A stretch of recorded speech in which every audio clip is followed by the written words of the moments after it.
Jeez, boys, the vibes are just immaculate right now.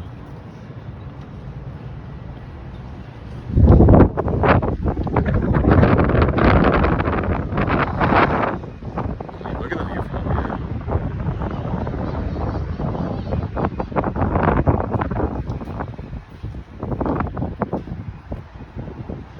And then if you come over here, you can see Miami in the distance, actually.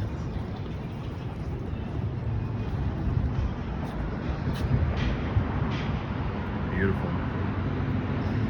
Anyways, let's get to making this video.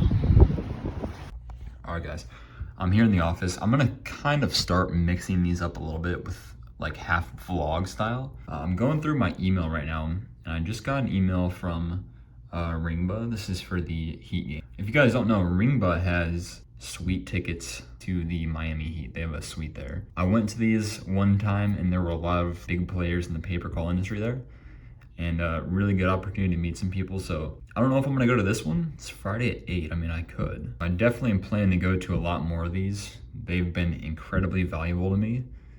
And so it's always cool. So I might go to this one, we'll see. Welcome to video number 3. Basically, in this video, I'm going to be talking about a roadmap. Right now, they're just some broad goals that I have and where I see the potential of pay-per-call going. Obviously, there's a lot of people that are making money in pay-per-call just off generating calls and being the affiliate, doing the marketing for these companies. However, that's only one skill set. And whenever you have just one skill set, you're going to be limited on how much you can make, right? In this case, we're going to type in skill set 1, affiliate marketing. Now, how much can you make in affiliate marketing? I don't really know, to be honest. I've heard stories of guys spending like 500,000 a day on ads, which that's probably about 100K a day, assuming you are world class. Okay, 100K a day. Peter Kell, he's done multiple 100K days. So is this guy, Anthony Sarandria, Brandon Bowski. If you guys look these 3 names up right here, you're going to see people that are able to spend a lot of money. And that's really how you determine success, is how much you can spend, right? It's not about how much you can make, because that's short-sighted. It's about how much you can spend. You know, if you have a, let's say, a 10x ROAS, that's impressive, but everybody knows you're running a small campaign. You're not going to run a massive campaign at that ROAS. On a huge, massive campaign, like 10% margins are fantastic, 20%. That's skill set 1. Skill set 2 is sales. And I do have sales experience. I've been a loan officer for the last 4 years. I've probably taken close to, I don't even know, probably close to 20,000 inbound sales appointments, like 20 a day roughly for the last 4 years. So about 24, 25,000 roughly. I've done a lot of sales calls. Sales is the number 2 skill set. If you know just marketing, you can make good money. If you know marketing and sales, now you can build marketing processes and build out sales teams. So your incremental income now just went up by a factor of X. You can make a lot more money now. Now, marketing and sales are the main 2 things people talk about as high income skills because they're like front end skills, right? The thing is, any real business is going to have front end skills. Like that's going to be the entry level, knowing how to market and knowing how to sell. Any like business that's worth its while is already going to know how to market and sell. So number 3 is cash flow management.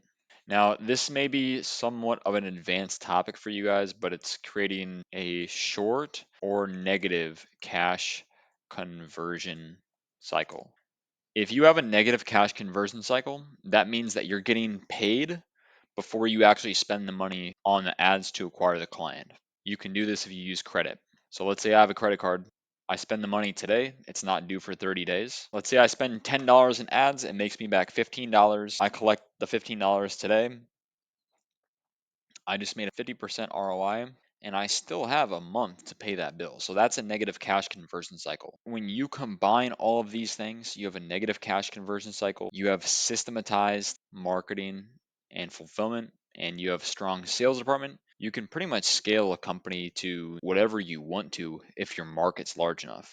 And that's the point. The companies that we are going to be sending leads to are already major companies.